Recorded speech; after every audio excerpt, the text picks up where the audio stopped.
My name is Stephanie Rodriguez. I did my, I guess, special test on the T-test. And the T-test it measures agility, and the athletes use it to, like I said, measure agility. And this is more common in short sprint sports such as track, even football could do it. Usually that is a common football drill.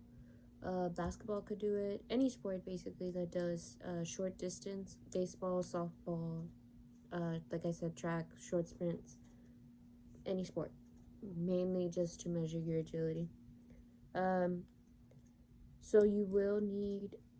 So okay, I'm gonna start by saying right now in my recording of my demonstration, I'm not in the right I didn't have the measuring tape that we use to do the 5 yards.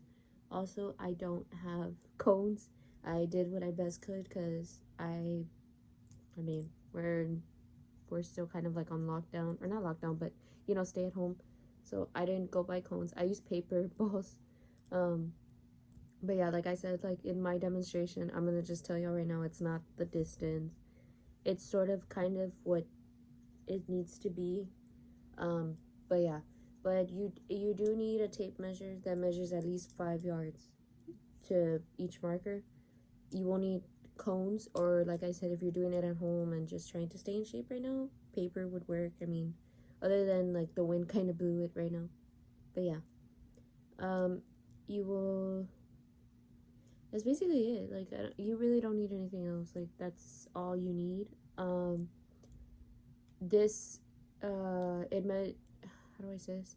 It's more, athletes use it to measure down, like they measure from their previous tests. I know at the beginning of each sport they do this. I know in football they do this in one high school at least. I don't know now with COVID. I don't know if they still do it, but when I was in high school they did this, and this for softball too would measure like our quick it also can measure like your reflex time kind of type. Like it just measures your agility.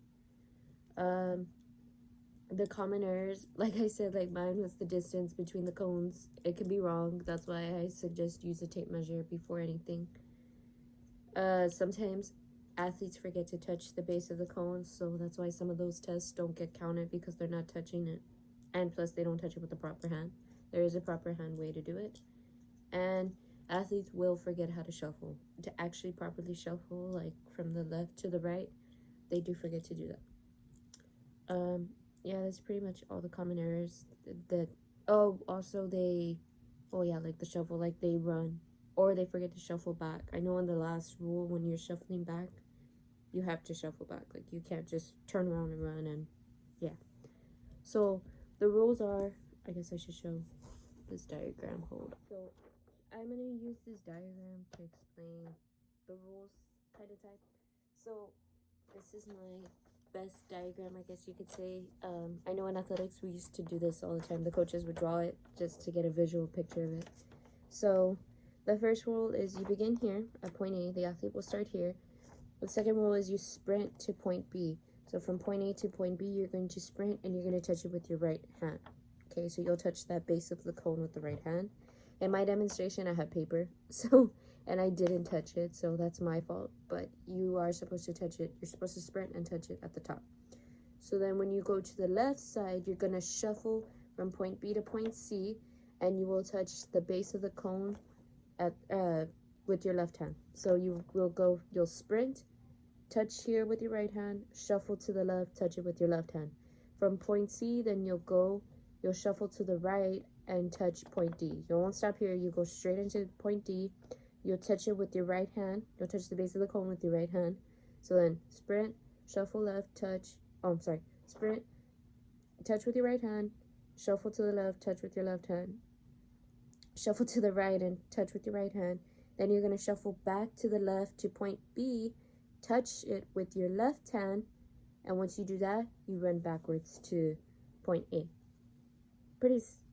It's pretty easy. It is a lot of it's basically kind of a drill, so you need to learn how to run on your toes, because I mean it's a quick fast agility drill. But yeah, so start at point A, sprint to point B, touch with your right hand, shuffle to the left, touch with your left hand, point C, Shuffle all the way to the right to touch with your right hand, point D. Shuffle back into the middle to point B, touch with your left hand, and then shuffle backwards to point A. At the end, you don't have to touch it. You can just shuffle back. And so yeah, so I'll go into my demonstration.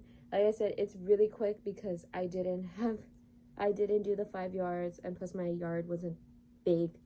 Also, my sister recorded it and she's little, so, but yeah, so that's my test. Like I said, I'm sorry for the equipment. Like, I didn't have the cones, I didn't have the measuring tape, but I did as much as I could. I did do the paper. I used paper and I estimated, and I know that's short distance, but yeah, it's a real quick demonstration video. It's literally like 10 seconds, I think. It's not that long, but like I said, that's just a preview of what it is. But yeah, thank you, and